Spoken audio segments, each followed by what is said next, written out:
Muy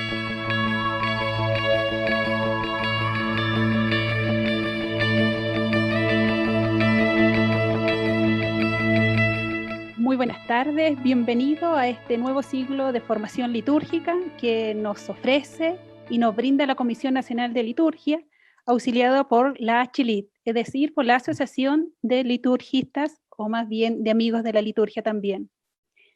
Quisiera, antes de comenzar nuestra charla, darle la bienvenida a todos los que se han atrevido a participar de este encuentro de formación. Esperamos que sea de su agrado. Comiencen ya a pensar las preguntas. Aprovechen a los excelentes expositores que vamos a tener, expertos en el área de liturgia, pero por sobre todo para aprovechar su vida personal de oración y de encuentro con el Señor. Quisiera darle la bienvenida a Monseñor René Rebolledo, presidente de la Comisión Nacional de Liturgia, obispo de la Arquidiócesis de La Serena. Bienvenido, don René. Muchas gracias, hermana. Gracias por darme la posibilidad de dirigirles una palabra al comienzo de este encuentro. La palabra es más significativa que nunca, ¿no? Encuentro. Estamos, por una parte, entristecidos que no podemos estar presencialmente siguiendo esta semana litúrgica como cada año, pero a la vez agradecidos del Señor, agradecidos de la técnica, que podemos estar en comunión aún en esta forma. Y tengo entendido que en tan gran número, ¿no? No es para hablar de la Arquidiócesis de La Serena, pero sé que aquí hay más o menos 50 personas que están conectadas, y así he sabido de varias diócesis que están aprovechando muy bien esta ocasión que nos brindan los medios de comunicación. La comunión en la Iglesia se puede también vivir y potenciar a distancia. Agradezco muy cordialmente a todos los miembros de la Comisión Nacional de Liturgia. Yo sé que con gran pasión, con fervor han preparado esta jornada, por así decirlo, estas comunicaciones que vamos a tener. Y sé muy bien que estamos hablando de lo más grande en la Iglesia, ¿no? Toda la vida de la Iglesia es pastoral. Nos estamos encontrando en esto, en aquello, en lo otro. Y sin embargo, lo más hermoso, lo más profundo es que nos encontremos juntos ante el altar del Señor, celebrando al Señor en su palabra, en los sacramentos, y celebrando también al Señor con la comunidad que Él ha querido que lo celebremos.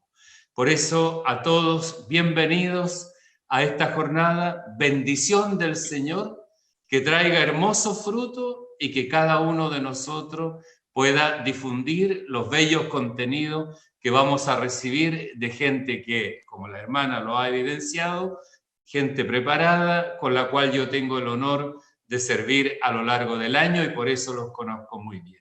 Muchas gracias a todos, en el nombre del Señor, en el nombre del Padre, y del Hijo, y del Espíritu Santo. Amén. Amén. Muchas gracias, don René.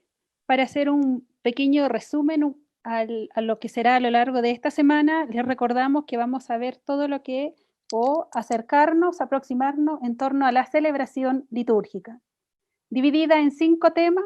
Tal vez hoy vamos a profundizar en la palabra clave, qué es la liturgia, pero por sobre todo, quién es la liturgia o qué es lo que celebramos, para luego dar paso lentamente con los otros 4 días a fraccionar la celebración litúrgica como tal. Paso a presentar a nuestro primer expositor, el padre Osvaldo Fernández de Castro, sacerdote de la Arquidiócesis de Santiago, actual director de la Comisión Nacional de Liturgia y también parte del grupo fundamental de la Asociación Chilena de Liturgistas. Profesor desde el 2010 en la Pontificia Universidad Católica, evidentemente en el área de liturgia y sacramentos en general. Le damos la bienvenida, Padre Osvaldo. Escuchamos, seremos todo oído con usted. Esperemos que salgan muchas preguntas para ir interactuando y hacer de este encuentro un espacio formativo y, sobre todo, compartido. Bienvenido. Muchas gracias, hermana Lidia, y muchas gracias también a la Conferencia Episcopal que nos quiere acercar con un tema que es tan nuestro, que es el tema de la liturgia, un tema que no me cabe duda que va a convocar un montón de gente, porque es de las cosas más propias que tenemos en nuestra iglesia. Nos conocemos, muchos de nosotros, precisamente porque celebramos juntos el misterio. Yo hoy día quiero presentarles brevemente qué es lo que es la liturgia, poder acercarnos a ello y poder conversar desde ahí, sobre todo cómo nos presenta la liturgia el Concilio Vaticano II. Tal vez la primera forma que me encanta, que me gusta y que siempre lo hago así con mis alumnos, es partir explicando la liturgia desde Apocalipsis 22. Esto lo aprendí de un gran profesor, Jean Corbon. Este libro a lo mejor muchos de ustedes lo conocen, Liturgia Fontal, Liturgia de las Fuentes. Es de esos libros que cuesta un montón leer, que uno avanza en una hora, lee una página solamente, que no la entiende cuando la lee, pero que ha admirado lo que ha leído, porque mezcla liturgia con Biblia, con teología, con misticismo, y se los recomiendo totalmente. Jean Corbon, que además fue escritor de gran parte del catecismo, una riqueza enorme. Y para sorpresa mía, cuando estudié este libro, él comienza definiendo la liturgia precisamente desde el Apocalipsis. Capítulo 22, la última página de la Biblia, desde ahí brota la definición que él nos invita a utilizar. Les leo el texto bíblico. Después el ángel me mostró un río de agua de vida, claro como el cristal, que brotaba del trono de Dios y del Cordero en medio de la plaza de la ciudad. A ambos lados del río había árboles de vida que fructificaban 12 veces al año, una vez por mes. Sus hojas servían para curar a los pueblos. Lo que propone Jean Corbon, que para entender el misterio de la liturgia y para entender el misterio de Cristo, esta figura del Cordero, ¿cierto?, en este trono del cielo, del cual brota el río de la vida, eso es, la liturgia es este río de fuerza, de vida nueva que brota de Cristo resucitado y en la cual nosotros nos sumergimos a través de nuestra celebración litúrgica. Fíjense la imagen que les voy a compartir ahora. En esta imagen, que es de una parroquia de Santiago, la parroquia San Juan, de la zona cordillera, nos muestra precisamente la última página de la Sagrada Escritura. Este trono del Cordero, de donde salen del Cordero salen dos ríos, dos brotes de agua, uno es de sangre, tal vez vinculado a lo que es la Eucaristía, ¿cierto?, como lo decía San Agustín, o el otro azul, signo del agua bautismal, que refleja nuestra participación en la vida eclesial. Nos incorporan a la Iglesia estos sacramentos, pero nos incorporan más que nada al misterio de Cristo. De Cristo brota hacia nosotros la liturgia, brota un río de vida en el cual nosotros bebemos de este río, como estos árboles que aparecen ahí abajo, al lado de esta Jerusalén, esta ciudad celestial, que es la que define el capítulo 21, el Apocalipsis, ¿cierto? Estos árboles que dan fruto 12 veces al año, todos los meses. Esa es la liturgia que para nosotros se convierte en alimento constante y permanente. Esa figura que quiero que la guardemos en el corazón porque nos va a ayudar mucho a entender qué es lo que es la liturgia desde el Concilio Vaticano II también. Puse estas imágenes, son de sacramentarios antiguos, concretamente son de Biblias antiguas, del siglo XI, siglo XII, dos imágenes bastante similares entre ellas, pero que también nos hablan de este río de vida que brota del Cordero, que en este caso está figurado por Cristo. Fíjense las imágenes bien simbólicas que nosotros a veces no sabemos leer. Nos pasa que vemos imágenes religiosas, sobre todo de formas como se han decorado iglesias, y pensamos si me gusta o no me gusta, pero la liturgia va más allá del gusto, sino que nos invita a entender un mensaje simbólico que se transmite. Toda nuestra liturgia está llena de simbología y está llena de belleza. Y cuando vemos a ese Cristo con el libro en la mano, ya sabemos que ese libro aparece en el libro de Apocalipsis, ¿cierto? Que es el libro de la vida, que tiene el secreto sobre la verdad de la vida, sobre la verdad del mundo. Muchas veces el libro aparece en las manos de Cristo abierto y dice, yo soy la vida, porque precisamente la propuesta de Cristo es que Él es el verdadero sentido de nuestra vida. Con la otra mano constantemente vamos a ver que aparece Cristo así, o aparece así en este caso, o así. Esa es una combinación que siempre dos dedos nos hablan de las dos naturalezas de Cristo y los otros 3 dedos nos hablan de la Santísima Trinidad. Desde el siglo IV que se empieza a definir el dogma cristológico, la forma de transmitirlo a la gente va a ser a través de la liturgia, va a ser a través de la decoración de los altares, mostrando el dogma cristológico precisamente en este Cristo, que está envuelto, como ven a la derecha, en una mandorla, que es como esta almendra, que es signo de dos circunferencias que se unen formando esta pequeña almendra, ¿cierto? Es signo de la naturaleza divina y de la naturaleza humana, las cuales plenamente se dan en Cristo. Él es verdadero Dios y verdadero hombre. Se fijan que ya no se trata si es que el cuadro me gusta o no me gusta, sino que se trata de una verdad que me quiere comunicar. La liturgia está llena de esta simbología, que en la medida que la vamos conociendo, vamos descubriendo ese lenguaje, cómo nos comunicamos con el Señor. Gaudí, que hace esta iglesia, la Sagrada Familia, que la diseña hace más de 100 años, ¿cierto? Que todavía está en construcción. La que está ahí es una imagen, una fotografía, pero mejorada un poco con cómo va a quedar esta iglesia. Está inspirado en el capítulo anterior, el capítulo 21 del Apocalipsis, donde dice San Juan que ve el cielo abierto y ve la ciudad, la Jerusalén celestial, con las 12 torres, y empieza a describir un montón de cosas que Gaudí lo convierte en esta arquitectura. ¿Por qué les muestro estas imágenes para empezar a hablar de la liturgia? Porque liturgia a veces pensamos que tiene que ver con cuántas velas poner sobre el altar, o pensamos que tiene que ver con la rúbrica, con una serie de instrucciones que tenemos que hacer en nuestra celebración. No, la liturgia tiene que ver con todo lo que tiene que ver con nuestra celebración litúrgica, con nuestras celebraciones. Tiene que ver con el arte, tiene que ver con la música, tiene que ver con la arquitectura, tiene que ver con la pintura, tiene que ver con el espacio sagrado, tiene que ver con las personas que ahí están celebrando. Por eso las preguntas que vamos a ir respondiendo esta semana, ¿qué es la liturgia? ¿Quién celebra? ¿Cómo se celebra? ¿Cuándo? ¿Dónde? Son preguntas que nos van a ayudar mucho a entender la riqueza también de esta simbología que está reflejada en la liturgia. ¿Dónde encontrar nosotros hoy día un punto de partida para definir lo que es la liturgia? El Concilio Vaticano II creo que va a ser la clave. Y tal vez lo primero que es bonito para entender la importancia que tiene la liturgia en la Iglesia es descubrir que el Concilio Vaticano II comenzó su reflexión precisamente con el tema litúrgico.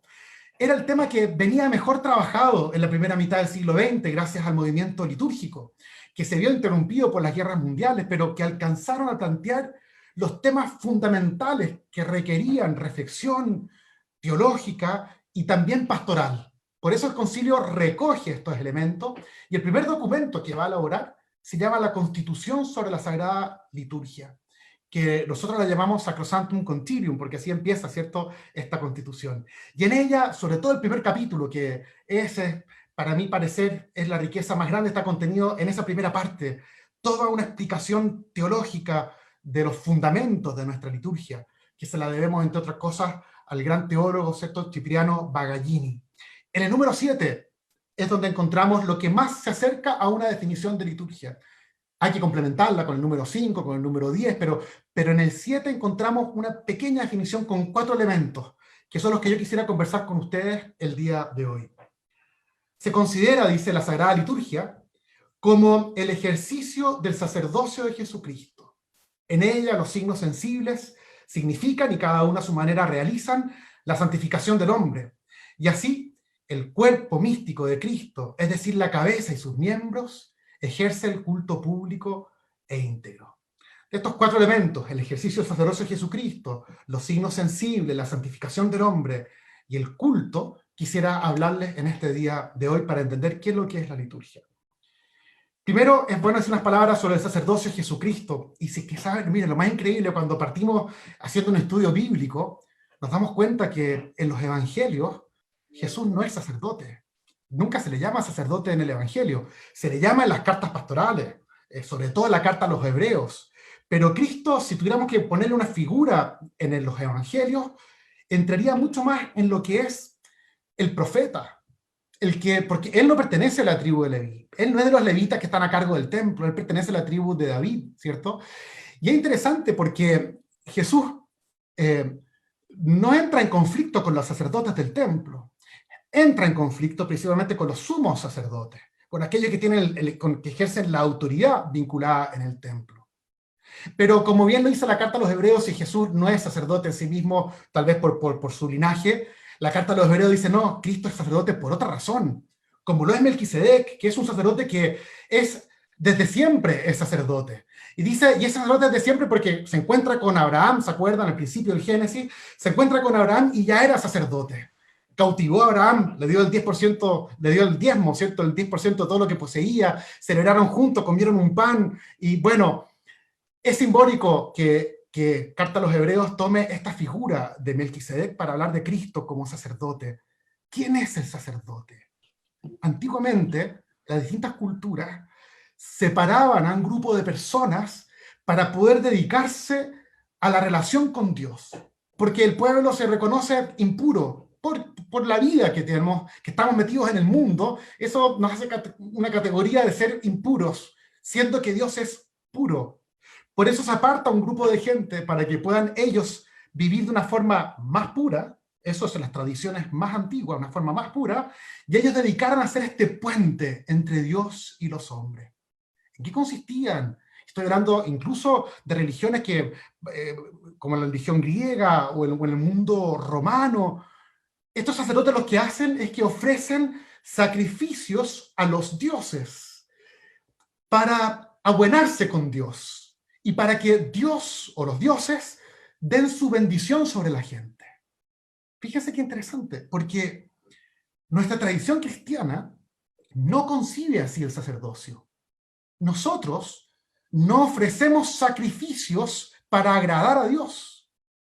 El sacrificio es uno, y es Cristo que se ofrece entregando su vida de amor por nosotros. Esa ofrenda de Cristo es la clave para entender la liturgia. Nosotros ya no necesitamos hacer nuestras ofrendas al Señor, ofrecer nuestros sacrificios, ofrecer nuestros bienes a través de los sacerdotes. No, no, no. Lo que hacemos es que todos nos unimos en esta gran ofrenda que hace Cristo de su propia vida. Por eso cuando celebramos la liturgia, lo que estamos celebrando en verdad es el acontecimiento fundamental de nuestra fe. La muerte, resurrección y ascensión de Cristo al cielo. Ese es el contenido primero. Por eso no es que yo como sacerdote soy el que realizo la liturgia, no. Es Cristo mismo el que celebra, el que se ofrece, el que entrega su vida, ¿cierto? ¿Y qué es lo que hago yo? Me uno a esa ofrenda. Hay una imagen que yo siempre utilizo con mis alumnos que a lo mejor nos puede servir hoy día para entenderlo. Yo me imagino el cielo, no es así el cielo, pero se les voy a poner una imagen para entender este cielo. Yo imagino el cielo como una sala larga, larga, larga, al fondo el Padre, y por los costados unas galerías gigantescas, preciosas, llenas de ángeles. Los ángeles están cantando en el cielo, un canto que lo cantamos nosotros en la liturgia, están cantando el Santo, Santo, Santo. ¿Y qué es lo que está pasando? Que por la puerta del cielo está entrando Cristo, resucitado. El Salmo, ¿cierto? Portones, asalos, dinteles, levantados a las puertas antiguas, va a entrar el Rey de la Gloria. ¿Quién es ese Rey de la Gloria? El Señor, Dios de los ejércitos. Él es el Rey de la Gloria. Esa figura es la que está realizando hoy día en el cielo. Esa es la ascensión, que en el momento en que Cristo resucita, empieza el retorno por Cristo de toda la creación al Padre. ¿Y cómo está entrando Cristo? Yo sé, Él está entrando con las manos así, mostrando las manos, como esa figura que aparece aquí en la pantalla, esa que después hablar un poco de la figura de las catacumbas. Las manos así extendidas, porque le está mostrando sus llagas al Padre. Y le dice, Padre, hemos vencido. Y nosotros entramos con Él, porque toda salvación es por Cristo. Fíjense, para entender lo que es la liturgia, es bueno entender que nosotros estamos participando en la liturgia de la gran entrada de Cristo triunfante al cielo. Con los ángeles que participan con el canto del Santo, Santo, Santo es el Señor Dios del universo, que es un texto bíblico, ¿cierto? Isaías, enriquecido por el texto de los evangelios, bendito el que viene en nombre del Señor, y que nosotros en cada Eucaristía lo reconocemos cuando entramos en ese momento sagrado de la consagración, de la gran plegaria eucarística. Ese santo, ese canto del santo, hace que estemos en total conexión, sintonía entre la realidad celestial y la realidad terrena. Porque la liturgia, en verdad, se celebra con mayúscula. Es Cristo el que celebra la liturgia. Y nosotros con nuestra liturgia, con minúscula, participamos de esa gran liturgia, de esa gran ofrenda por Cristo al Padre. Por eso en la misa el sacerdote también, entre otras cosas, pone las manos así, extiende las manos así. Algunos las ponen hacia arriba, qué sé yo, pero nosotros no rezamos directamente al Padre. Nuestra oración es por Cristo al Padre. Cuando ponemos las manos extendidas, es una confesión de fe, que toda oración cristiana es por Cristo al Padre. Y también a mí me recuerda la entrada triunfal de Cristo en el cielo. Creo que es significativa esta imagen para entender en primer lugar este sacerdocio de Jesucristo. Antes de pasar al segundo momento, quiero invitarlos, si es que algunos de los que nos acompañan en este pequeño panel quieren hacer algún comentario o alguna reflexión.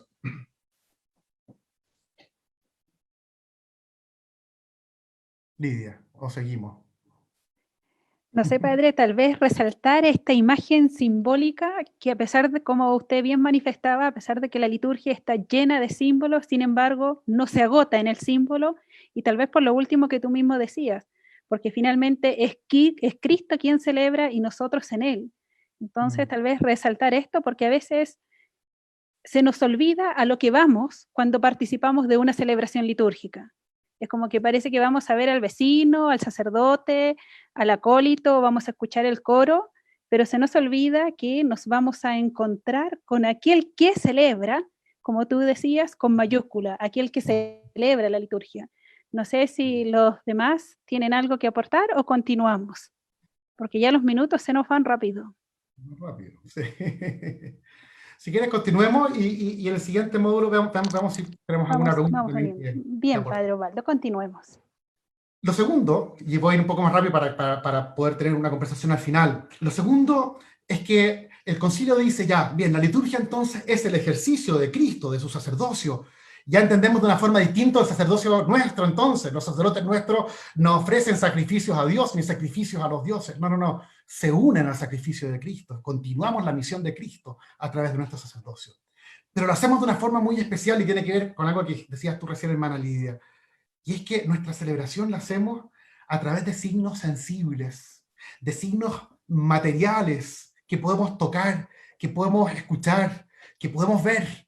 Y esos signos tienen una gracia que son eficaces. Y aquí el concilio recoge toda la teología sacramental, ¿cierto? Que desde la escolástica se fue desarrollando con tanta fuerza.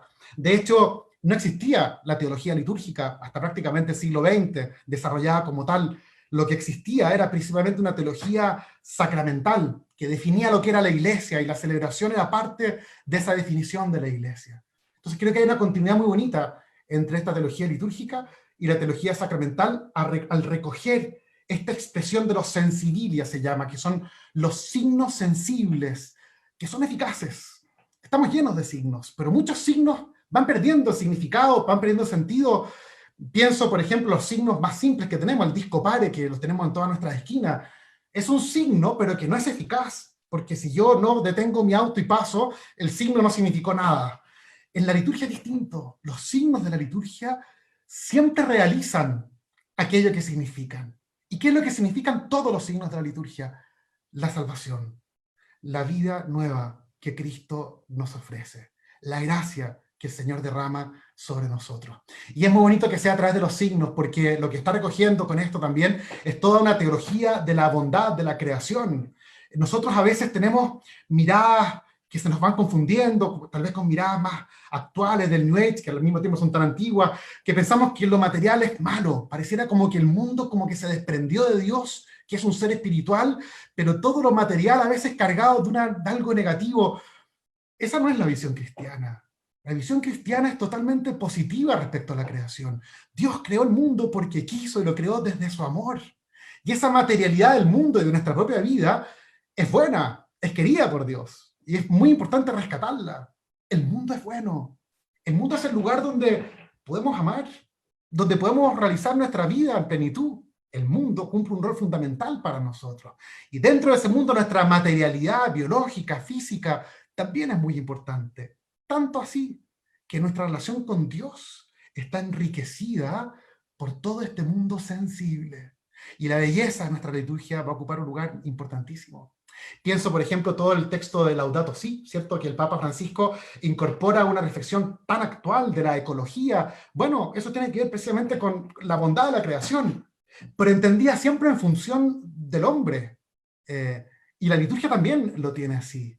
El sentido de la creación, el sentido nuevo que le da Cristo a la creación, es la salvación del hombre. Fíjense que la liturgia se convierte así en un trampolín para, a través de lo visible, entrar en el mundo de lo invisible.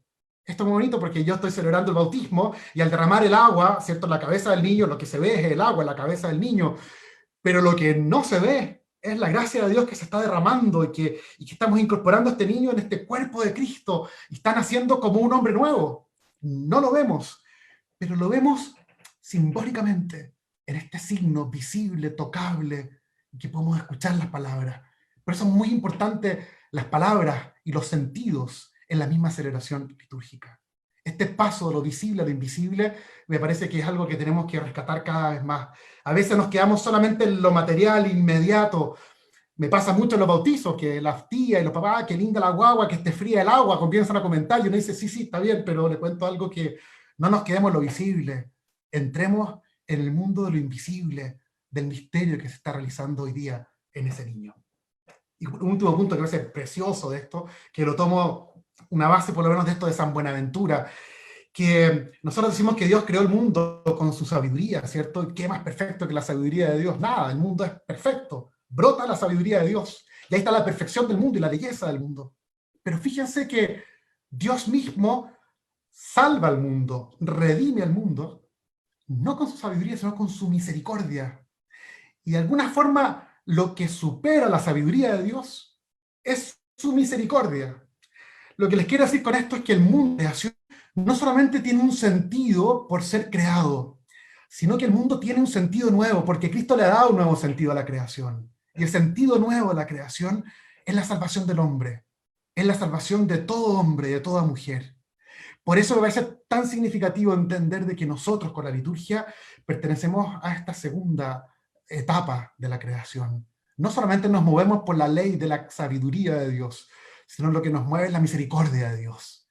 La misericordia supera a la sabiduría de Dios. Y por eso el agua del bautismo es la plenitud del agua. Claro, el agua sirve a muchas cosas, sirve para tomarla, sirve para regar, para muchas cosas, pero cuando es utilizada para el bautismo, esa agua significa salvación y es la perfección de la creación reflejada en esa agua. Bien, hasta ahí, pues podría ser muchas cosas más, pero hasta ahí sí, se parece. No sé si quieren comentar algo, seguimos al siguiente punto, hermana, tú me vas indicando para... Parece que... Bueno, parece que vamos a continuar con el tercer punto, Osvaldo, porque no hay ninguna manita levantada. Por Facebook, yo no sé si han olvidado que pueden hacernos llegar todas sus preguntas para hacer interactivo este espacio. Les reitero, pueden poner todas sus preguntas a través de Facebook, o quienes están conectados por Zoom también pueden levantar su manito y manifestarse. Continuamos, Padre Osvaldo, entonces. Luego tal vez al final podemos hacer un poco un compartir y volver a hablar. O una reflexión, Gonzalo. Una pregunta. Hola, saludar a todos los que están en este encuentro Zoom y también vía Facebook. Solamente una pregunta, Osvaldo. Explicarnos un poquitito lo real de lo simbólico, porque a veces cuando decimos lenguaje simbólico pensamos que no es real. ¿Cómo podernos explicar, o cómo nos podías decir tú cuando hablamos que el Vaticano II escogió explicar la liturgia como signos sensibles y eficaces, explicar que eso es real y que lo que sucede ahí es real gracias al lenguaje simbólico y que no significa que sea, que esa es como en el fondo, cómo explicar esa propiedad del símbolo de hacer algo real presente? Eso es. Sí. ¿Alguna otra pregunta, Gonzalo? No, está muy bien. Me parece muy interesante. Además, te cuento que tu pregunta tiene mucho que ver con lo que estamos viviendo este tiempo, en que la presencia nuestra en las celebraciones es distinta. Y nos preguntamos mucho si esa presencia es real, no es real, la liturgia, si a través de los medios es real, no es real. Creo que es muy importante. Tal vez para una pequeña palabra para introducir la respuesta, cuando hablamos de la presencia real de Cristo en la Eucaristía, nos referimos no a que está presente Jesús de Nazaret, el que caminaba por la playa, ¿cierto?, con el pelo hacia el viento, sino que la presencia que reconocemos de Cristo es mucho más contundente que la presencia histórica de Cristo.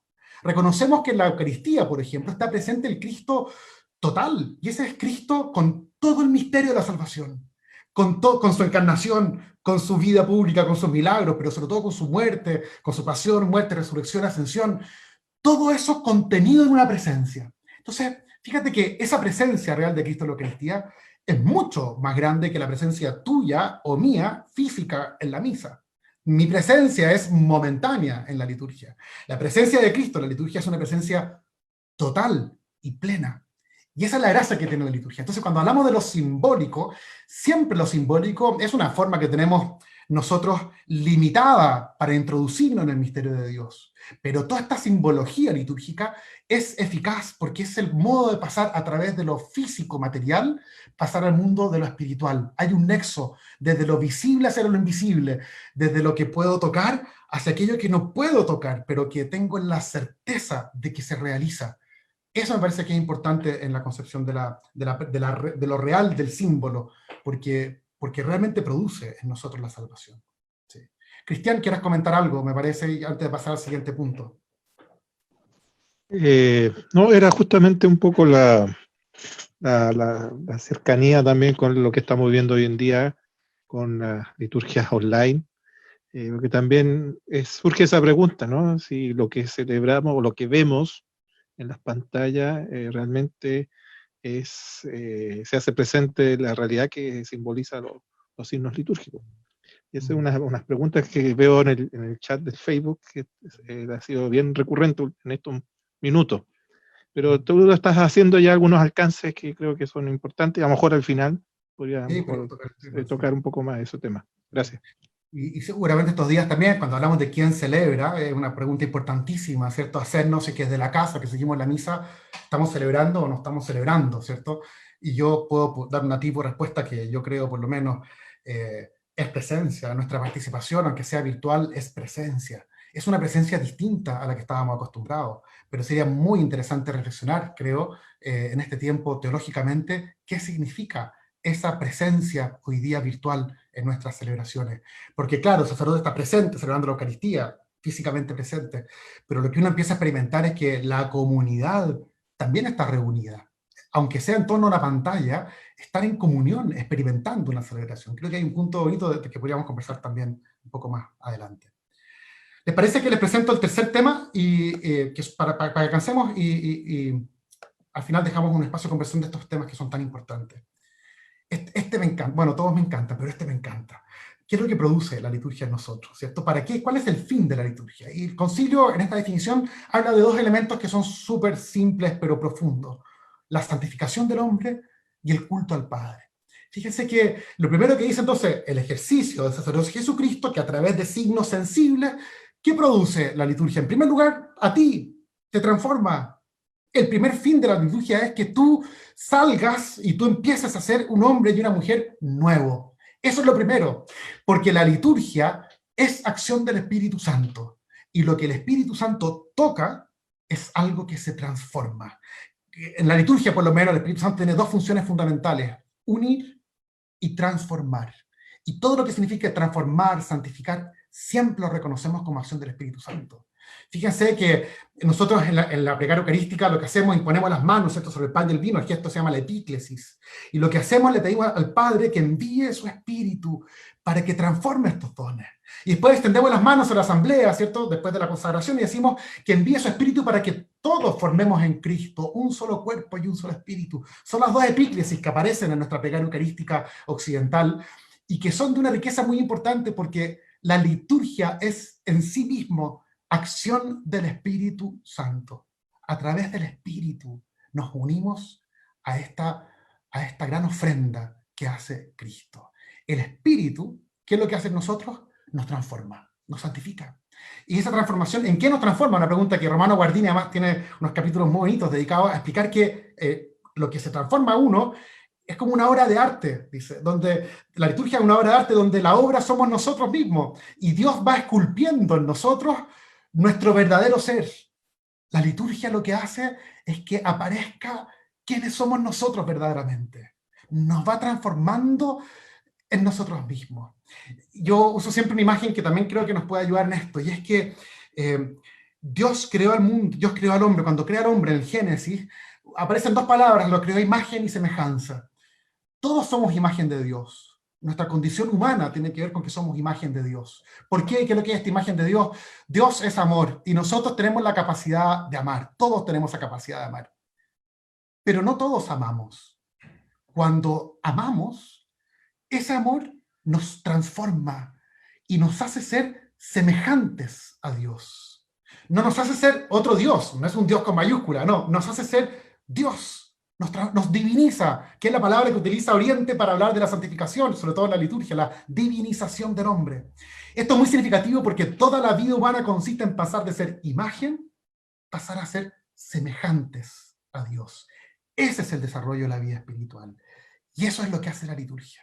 La liturgia lo que hace es que saca la mejor versión de nosotros mismos. Nos va transformando. Por eso todo el vínculo entre liturgia y caridad es fundamental, porque lo que nos transforma es la liturgia y es la evidencia de la caridad, que es la proyección de la liturgia hacia nuestra vida cotidiana. Fíjense que también todos conocemos personas que a lo mejor no aman, personas que le hacen daño a otros. Ellos no son semejantes a Dios, no se hacen semejantes a Dios. Tienen toda la capacidad de ser semejantes a Dios, pero cuando no amamos, cuando le hacemos daño a otros, nuestra condición humana es llevada a su más mínima expresión. Creo que es muy bonito entender al hombre en esta antropología cristiana, entender al hombre como un ser que está moviéndose desde ser imagen de Dios hacia ser semejante a Dios, a ser transformado en Dios. Eso es lo que hace la liturgia. Y aquí puso estas palabras de San Agustín: nos creaste para ti, Señor, nuestro corazón está inquieto hasta que descanse en ti, porque en verdad lo que nos transforma la liturgia es en lo que fuimos creados para eso, para ese retorno a Dios. Y por último, otra expresión que quiero tomar acá de Jean Corbon, que él habla de la transfiguración de los sentidos, que es muy bonito, aparece en el misticismo también, y él dice que en la transfiguración lo que verdaderamente cambia no es que Cristo cambió su rostro, dice la transfiguración, sino que los apóstoles por primera vez lo vieron de verdad, y por primera vez escucharon la voz del Padre de verdad. Entonces lo que hace la liturgia es que destapa nuestros ojos, destapa nuestros oídos para ver de verdad, para escuchar de verdad, para vivir de verdad nuestra vida. Hay una relación ahí muy bonita de la transfiguración con este vínculo con la liturgia. Les quiero contar brevemente este último punto porque se junta muy bien con el anterior y ahí conversamos unos minutos finales. ¿Para qué todo esto? Dice la liturgia, dice el Concilio Vaticano II. Bueno, es el ejercicio del sacerdocio de Jesucristo para que a través de los signos visibles, sensibles, ¿cierto?, se realice la santificación del hombre y así en la iglesia, el cuerpo de Cristo, ofrezca el culto íntegro. Culto que en San Agustín ya lo dice, ¿cierto? Toda liturgia está dirigida al Padre, el destinatario de nuestro culto es el Padre, y lo hacemos al Padre por Cristo, siempre a través de Cristo. Por eso va a ser el misterio pascual la clave de entender lo que es nuestra liturgia, nuestra celebración litúrgica. Y fíjense que Cristo lo anunció, habla de un culto en espíritu y en verdad. Recuerdo haber leído a algunos teólogos españoles que hablaban de que este espíritu de verdad tiene que ver con el Espíritu Santo, tiene que ver con la verdad que es Cristo. Son los dos brazos con los cuales se celebra esta liturgia, ¿cierto? Al Padre por Cristo en el Espíritu Santo, está esta Trinidad reflejada en esta expresión. Pero sobre todo también tiene que ver porque nuestra liturgia no es un rito externo. Dios no quiere nuestras ofrendas ni nuestro sacrificio. Dios quiere la misericordia. El Padre quiere nuestro corazón. Él no quiere que le prendamos incienso. Él quiere que transformemos nuestra vida. Él no necesita que antiguamente le ofrecieran bueyes o animales y los sacrificaran. Él te quiere a ti, me quiere a mí. Esa es la ofrenda verdaderamente agradable al Padre. No hay otra. No te equivoques, porque a veces pensamos que vamos a ofrecer algo a Dios para abuenarnos con Él, porque hicimos algo que no estaba bien. No, es que lo que puedes ofrecerle es tu transformación, es el cambio en tu vida. Por eso, estos dos elementos de santificación del hombre y culto al Padre son uno mismo, no son dos cosas distintas. El verdadero culto al Padre es tu propia vida, que tú vivas plenamente tu vida, que la vivas en libertad, en amor, que dediques tu vida a servir y amar a los demás. Esa transformación que produce la caridad en ti, esa es el verdadero fruto agradable al Padre. El Señor no quiere tus cosas, el Señor te quiere a ti. Por eso termino con estas palabras. La gloria de Dios, son de San Ireneo, ¿cierto? La gloria de Dios es la vida del hombre. Y la vida del hombre, ¿cierto?, es la forma que tenemos de darle alabanza a Dios. Una misma cosa, vida y gloria a Dios, vida y culto al Padre, es una misma cosa. Porque no hay verdadero culto, sino es tu corazón que está transformado por el amor en Cristo. Ahora sí, quiero invitarles, si dejamos un momento para hacer comentarios, aprovechar que tenemos a varios profesores aquí de liturgia y miembros de la CONALI y de la Chili, si quieren comentar algo o preguntar también podemos hacerlo. Cristian, ¿tenéis la mano levantada o se quedó en delante, me parece, no? Parece que Y fue... se quedó pegado. Ya, está bien. A ver, Voy a por dejar de Facebook, compartir la Padre pantalla para que podamos tener algunas preguntas. Hermana Lidia, tú nos guías. Padre Osvaldo, por Facebook aparecen varias preguntas, entre unas recurrente, el tema es la validez de la liturgia hoy que se está celebrando mediante las redes sociales, es decir, ¿qué validez, si tiene o no validez la liturgia online? Es una pregunta bastante recurrente, y otra es, ¿cómo recuperar el valor de lo simbólico o el valor de los símbolos? ¿Cómo se puede recuperar aquello? Perfecto. Te doy esas dos y después luego las que siguen. Mira, dos preguntas muy importantes. La primera, ¿se realiza o no la liturgia cuando es de forma virtual? Yo diría, bueno, en primer lugar, el sacerdote está celebrando la Eucaristía ahí presencialmente. Está con el pan y el vino y se celebra la Eucaristía. La pregunta que nos hacemos es que las personas que lo están siguiendo a través de la transmisión, ¿en qué medida son parte o no son parte de esa celebración? Y yo lo primero que quisiera decirles es que no nos corresponde a nosotros poner límites a la gracia de Dios. Dios actúa de forma misteriosa para nosotros también. Y los testimonios que nos llegan son montones de personas que se han acercado un montón al Señor en este tiempo y precisamente participan de estas celebraciones de forma virtual y participan de una forma mucho más atenta que como lo hacían antes, por ejemplo. Me decía una parroquiana que ve en la televisión la misa, me decía, padre, tengo a todos mis hijos sentados ahí, pero pegados y ponen atención. Antes tenía que correr atrás de ellos toda la iglesia. Hoy día, ¿te fijas que qué significa entonces que sea válida, no sea válida? Esa no es la pregunta. La pregunta es que creo que lo fundamental es que todos estamos participando. Lo que tenemos que preguntarnos es que esa forma de participar virtualmente, ¿cierto?, ¿qué alcance tiene? Y yo creo que esa reflexión se está abriendo hoy día recién, pero yo creo que habría que sacarle mucho más partido. Yo pienso, por ejemplo, qué pasa con otros sacramentos. Hay unos que requieren presencia directa, no me cabe ninguna duda, pero sacramentos como, por ejemplo, la confesión. Sería un instante, una oportunidad importante de preguntarnos en qué medida podemos acompañar a personas, incluso sacramentalmente, personas que hoy día por la enfermedad están totalmente aisladas. ¿Cómo hacer para poder hacerle llegar ese sacramento también? Por ahora no se puede, ¿cierto? Y la misma Santa Sede ha dicho, mira, la confesión tiene que ser presencial, pero yo no descartaría que empezáramos reflexiones interesantes respecto a la presencialidad, que hoy día virtualmente también se está presente. Virtualmente también se es parte de una comunidad. Y creo que eso hay una reflexión que hacer. Y lo segundo que preguntaba, hermana, era sobre... Recuperar el valor de lo simbólico. ¿Cómo hacerlo? Yo creo que hay una alianza muy bonita que tenemos que hacer entre catequesis y liturgia.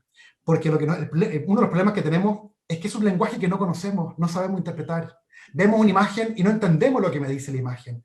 Cuando yo empiezo a entender los símbolos de la imagen, empiezo a poder leer lo que la liturgia y lo que el arte en la misma liturgia me quiere decir. Entonces, recurro nuevamente a San Buenaventura. Él decía, el mundo es un libro que ha sido escrito por Dios, pero para leerlo necesitamos entender el lenguaje de la fe.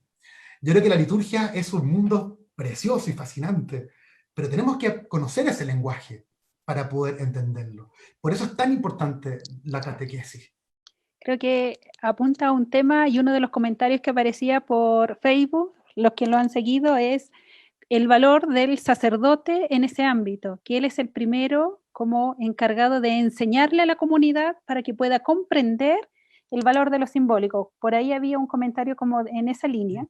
Mira, aquí hay otro comentario que lo voy a leer tal cual, lo hace llegar Sebastián Rebeco, y dice así: si la alianza con Cristo es definitiva y se acepta que el sacerdocio cristiano ya no necesita apartar al puro del impuro, ¿por qué un laico formado no puede consagrar? Y laico entra hombre o mujer. Sí. Y seguido, ¿acaso no es una persistencia del sacerdocio antiguo que no honra el sacerdocio de todos los fieles? Es un poco compleja las dos preguntas, pero es lo que... Pero muy buena pregunta, y muy actual además la pregunta, ahí. Totalmente. En primer lugar, yo creo que hay algo que no hemos rescatado lo suficiente, y es que todos somos sacerdotes por nuestro bautismo. Y tal vez este tiempo de pandemia es un tiempo privilegiado para poder sacarle partido a lo que eso significa. y no, tal vez no lo hemos hecho. Lo que hemos hecho rápidamente es pegarnos a las pantallas, que está muy bien, porque nos vincula con la Eucaristía, con nuestra comunidad eclesial, pero tendría que estar acompañado eso de tomar, ¿cierto?, la Sagrada Escritura y dirigir la oración a nuestros hogares, porque somos sacerdotes. Porque no es como el sacerdocio antiguo, que solamente algunos, dejados aparte, tenían acceso a esta relación con Dios. Nosotros, todos los cristianos, tenemos acceso por Cristo al Padre. Entonces, ahí hay una primera cosa que creo que es muy importante rescatar. Ahora, ¿por qué no todos lo pueden hacer? Bueno, porque hay una forma también como se ha desarrollado en nuestra historia eclesiástica, que tiene su origen en la misma práctica de Jesús, ¿cierto? Que dentro del grupo que lo seguían, que eran muchos, hombres y mujeres lo seguían, el Señor tenía unos que eran los apóstoles, que no eran solamente 12 apóstoles, van a aclarar algo, había más apóstoles. María Magdalena, el Papa Francisco la ha llamado apóstol de los apóstoles. Fue la que le anunció la resurrección a los apóstoles. Tiene ese rol primero, ella. Pero dentro de los apóstoles, 12 de ellos cumplen un rol fundamental, que se empieza a desarrollar en este rol ministerial, que se va transmitiendo a través de la imposición de las manos desde el primer momento. Y también pasa que esa estructura pequeña, que es de los 12 con sus sucesores, se convierte también en la estructura jerárquica, ¿cierto? Y ahí se empieza a dar un poco cómo se desarrolla nuestra historia eclesial. Pero creo que es muy importante rescatar la importancia del sacerdocio bautismal, sobre todo en este tiempo, porque el acceso lo tenemos todos al Señor. Por Cristo, todos tenemos este acceso al Padre. No dependemos del sacerdote para poder tener ese acceso. Tal vez en esa línea, tal vez la tocaremos mañana o pasado mañana, que todos celebramos en la liturgia. Y hay uno que preside. Bueno, aquí hay otra pregunta de Carlos Cabeza Manríquez, y se conecta también con de otro comentario, es: tú has hablado mucho de liturgia y Eucaristía, ¿es lo mismo? Segundo, su exposición se centra en la liturgia eucarística con algunos ejemplos de la celebración del bautismo. ¿Podría hacer alguna relación con otras celebraciones litúrgicas, como por ejemplo la liturgia de las horas?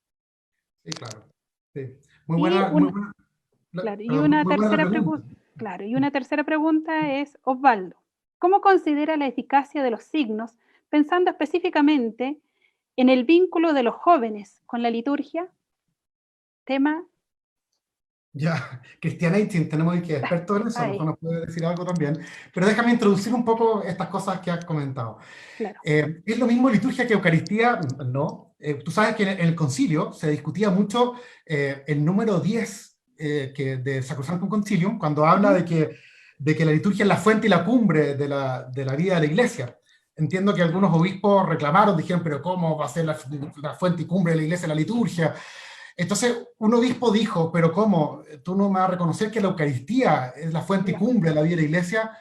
Y estos obispos respondieron, bueno, si tú dices que la Eucaristía es la liturgia, ahí sí. Para que veas que la pregunta es antigua, ¿cierto? Y es verdad, uno tiende a centrarse mucho en la Eucaristía, porque dentro de la liturgia es el corazón. De la vida cristiana, el corazón es la Eucaristía. Es más, yo diría que todos los demás sacramentos se ven en función prácticamente de la Eucaristía. Hasta el mismo bautismo, que es tan importante y es fundamental, pero era la forma de incorporarse en la comunidad para participar de la Eucaristía. Yo siempre lo digo, lo que nos identifica como cristianos es la Eucaristía y la vivencia de la caridad. Hay un vínculo muy estrecho entre la vida cristiana y la Eucaristía. No lo es todo, y ahí vienen las otras cosas que lo he comentado. Por ejemplo, toda la vida sacramental es fundamental. Creo que siempre en relación con la Eucaristía hay una centralidad, por eso yo hablo tanto de la Eucaristía. Ahora, la liturgia de las horas también tiene un rol muy bonito, la liturgia de las horas además, que es expresión litúrgica totalmente. Es parte de esa liturgia que además es doméstica, se puede celebrar en cada casa, en la familia reunida, rezar la liturgia de las horas. La liturgia de las horas es la Iglesia que como esposa se une a Cristo, su esposo, en esta ofrenda al Padre. Entonces, la liturgia de la hora tiene que ver con esa participación eclesial en esta oración de la Iglesia. Guardini, no fue Guardini, fue algunos de estos padres de la liturgia también, de los primeros, fue Lamberto Beduán, me parece, que él define la liturgia como la oración de la Iglesia. Y en esa oración de la Iglesia, la liturgia de las horas es esa oración constante de la Iglesia, donde cada uno se suma a distinta hora a esta oración constante, que la esposa se une al esposo en esta ofrenda al Padre. No sé, ¿cómo escuchar algunos de los... Claro, se me viene a la mente, Osvaldo, el documento que sacó el Papa Benedicto 16 años atrás sobre Sacramentum Caritatis, Y en torno a la Eucaristía, y cómo convergen ahí un poco, tal vez sugerir ese documento, es cortito, fácil de leer, y te hace todo el nexo y te une con todos los demás sacramentos, con la liturgia, la hora, etcétera, y también con los sacramentales. Pasamos entonces a otras preguntas que están aquí.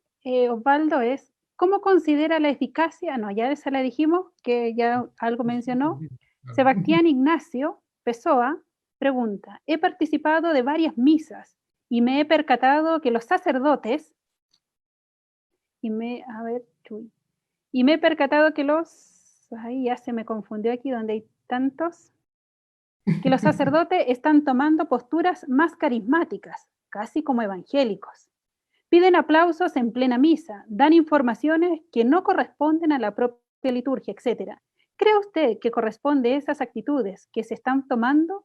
¿No será que contribuyen a que no se le tome el peso a la liturgia? Sí, te cuento que ahí yo creo que es importante entender que cada comunidad tiene una idiosincrasia propia y una forma de ser propia. Y creo que es muy importante que incluso el sacerdote respete eso. No es el sacerdote el que establece una forma como tiene que celebrarse la liturgia en una comunidad. Es la comunidad la que celebra y es el sacerdote el que preside esa comunidad. Y creo que en ese sentido la liturgia nuestra siempre es encarnada, se da en una comunidad que celebra con su historia, con su idiosincrasia. No es lo mismo una liturgia en un lugar, ni siquiera dentro de la misma ciudad, no es lo mismo la liturgia en un lugar que en otro. Y creo que hay que ser muy respetuosos de eso.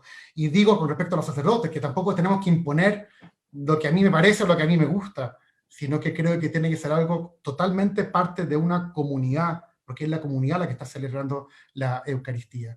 Ahora, eso que sea más carismático, ¿no? Yo creo que hay signos que son obviamente más expresivos, menos expresivos, tienen que ver con personalidades, pero ojo, yo creo que hay algo importante detrás de lo que está preguntando también, y es que siempre hay que guardar la belleza de la celebración litúrgica, la sacralidad.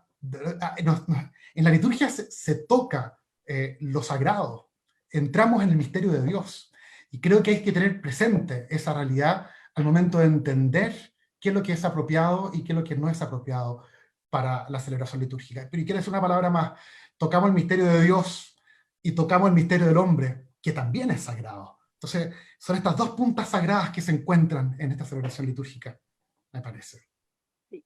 Y en esa misma línea también pregunta Alexis Volta, ¿qué pasa con que muchos templos también han optado por cambiar al Jesús crucificado por el Jesús resucitado? Que yo creo que ya usted un poco ha respondido en esa misma línea, ya que se deja tal vez en la libertad. Y una última pregunta, ya porque se nos quedan solo 3 minutos para ir finalizando. Le dan muchas gracias al Padre Osvaldo y dice, ¿cómo cumplir la Eucaristía? ¿Cómo suplir la comunión? ¿Cómo cumplir la Eucaristía? ¿Cómo suplir la comunión? Digamos, si es que se puede suplir. Sí, ahí también ha habido bastante reflexión este último tiempo en este tema.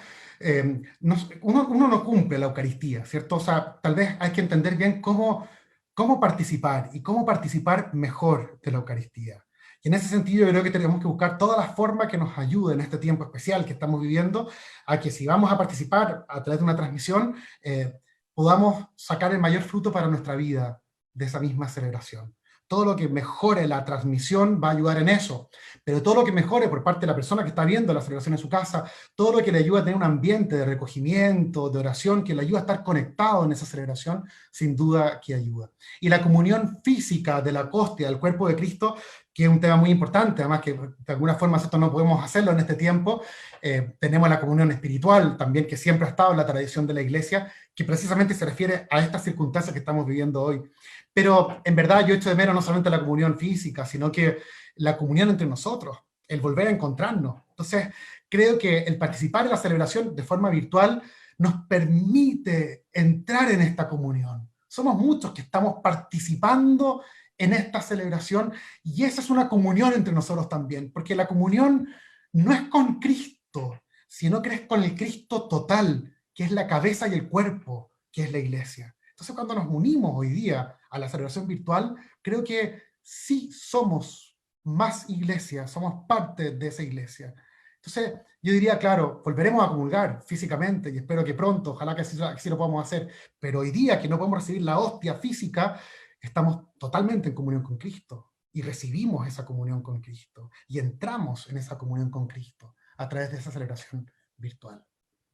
Yo quisiera invitar, hay varios profesores aquí, Cristian, bueno, y Javier, y todo, Gonzalo, y Jaime, y Enrique, el padre Pedro, el don René, si quieren comentar algunas palabras también finales, una reflexión que nos puedan orientar también, porque ellos son expertos en estos temas, así que también pueden comentar. Sobre todo, tal vez, si Cristian pudiera decirnos algo en torno a la liturgia y los jóvenes, que era una de las preguntas que estaban ahí, él que ha trabajado en esta área bastante, entonces, ¿cómo fortalecer el valor simbólico o la revalorización, si es que así se pudiera decir, Cristian, en torno al encuentro y a las celebraciones con los jóvenes? No, el audio, Cristian, pon el audio, eco. Perdón, ahí sí. Sí, disculpen. Bueno, tú misma has dado la pista, Lidia. Los jóvenes tienen ya un mundo simbólico muy importante, muy potente. Y ya eso es un primer paso para poder entrar en una propuesta de iniciación litúrgica con los jóvenes. Ahora, los jóvenes aportan mucho desde el mundo simbólico, pero al mismo tiempo son muy receptivos en lo que es el sentido de los signos litúrgicos. Para ellos es muy importante la vinculación entre el símbolo en su raíz antropológica con el sentido del símbolo litúrgico. Por ejemplo, yo puedo poner un ejemplo así muy cortito.